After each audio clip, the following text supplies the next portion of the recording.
ராஜீவ்காந்தி கொலை வழக்கில் விடுதலையான முருகன், ராபர்ட் ஃபயஸ் ஆகிய இருவரும் சென்னையில் உள்ள இலங்கை தூதரகத்தில் நேர்காணலுக்கு வந்திருக்கின்றனர்.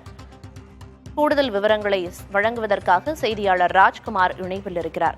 ராஜ்குமார், நேர்காணலுக்கு அவர்கள் இருவரும் ஆஜராகி இருக்காங்க. அவங்க கிட்ட என்னென்ன மாதிரியான கேள்விகள் கேட்கப்படுறதுக்கு வாய்ப்பு இருக்கு? இந்த நேர்காணல் எப்படியா அமைய இருக்கு? பிரியதர்ஷினி, முன்னாள் பிரதமர் ராஜீவ்காந்தி கொலை வழக்கில் தண்டனை பெற்று விடுதலையான முருகன், ராபர்ட் பயஸ், ஜெயக்குமார் மூன்று பேரும் இலங்கை துணை தூதரகத்திற்கு, நுங்கம்பாக்கத்தில் இருக்கக்கூடிய இலங்கை துணை தூதரகத்திற்கு பாஸ்போர்ட் பெறுவதற்காக நேர்காணலுக்கு வந்திருக்கார்கள். சற்று நேரத்திற்கு முன்னதாக ஏற்கனவே திருச்சி சிறப்பு முகாம்களில் இவர்கள் சிறப்பு முகாம்களில் தங்க வைக்கப்பட்டிருந்தனர். ஏற்கனவே சிறப்பு முகாம்களில் இருந்திருக்கக்கூடிய நிலையில் இலங்கை செல்வதற்காக தங்களுக்கு அனுமதி வழங்க வேண்டும், அதற்கான பாஸ்போர்ட் பெறுவதற்காக நடவடிக்கை எடுக்க வேண்டும் என்று இவர்கள் மூன்று பேரும் வலியுறுத்தி இருந்தார்கள். இதையொட்டி சென்னை உயர்நீதிமன்றத்தில் வழக்கும் தொடுக்கப்பட்டது. இந்த நிலையில் இவர்கள் மூன்று பேரும் நேர்காணலில் பங்கேற்பதற்காக இலங்கை துணை தூதரகத்திற்கு காவல்துறை பாதுகாப்புடன் காவல்துறை வாகனத்தில் அழைத்து வரப்பட்டிருக்கார்கள். சற்று நேரத்திற்கு முன்னதாக இலங்கை துணை தூதரக அதிகாரிகளை சந்திப்பதற்கும் பாஸ்போர்ட் பெறுவதற்காக நேர்காணலில் பங்கேற்று இருக்கிறார்கள்.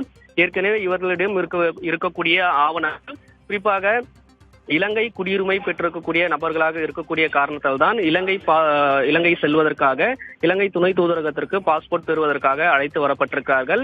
இவர்களிடம் இருக்கக்கூடிய ஆவணங்கள் உள்ளிட்டவைகள் குறித்தும், அதே போன்று தற்பொழுது இலங்கைக்கு செல்ல இருக்கக்கூடிய காரணங்கள் குறித்தும் இலங்கை தூதரக அதிகாரிகள் இந்த நேர்காணலின் போது கேட்பார்கள் என்று தெரிவிக்கப்பட்டிருக்கிறது.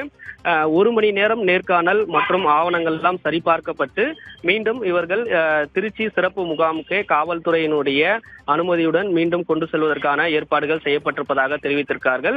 முருகனுடைய வழக்கறிஞர் புகழேந்தி இங்கு வந்திருக்கிறார். அதே போன்று பாஸ்போர்ட் கிடைக்க வேண்டும் என்று நீண்ட காலமாக வலியுறுத்தி வந்திருக்கக்கூடிய நிலையில் நேர்காணல் முடிக்கப்பட்டதற்கு பிறகு 1 வார காலகட்டத்திற்குள் முருகன், ராபர்ட் பயஸ், ஜெயக்குமார் மூவருக்கும் பாஸ்போர்ட் கிடைப்பதற்கான வாய்ப்புகள் இருப்பதாக அதிகாரிகள் தரப்பிலிருந்து தெரிவிக்கப்படுகிறார்கள்.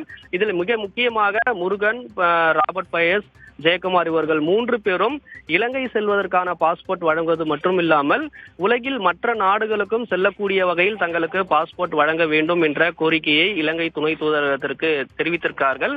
அதன் அடிப்படையிலும் இந்த கோரிக்கையும் இன்று பரிசீலிப்பதற்கான வாய்ப்புகள் இருக்கிறது. பிரியதர்ஷினி, விவரங்களை வழங்கியதற்கு நன்றி ராஜ்குமார்.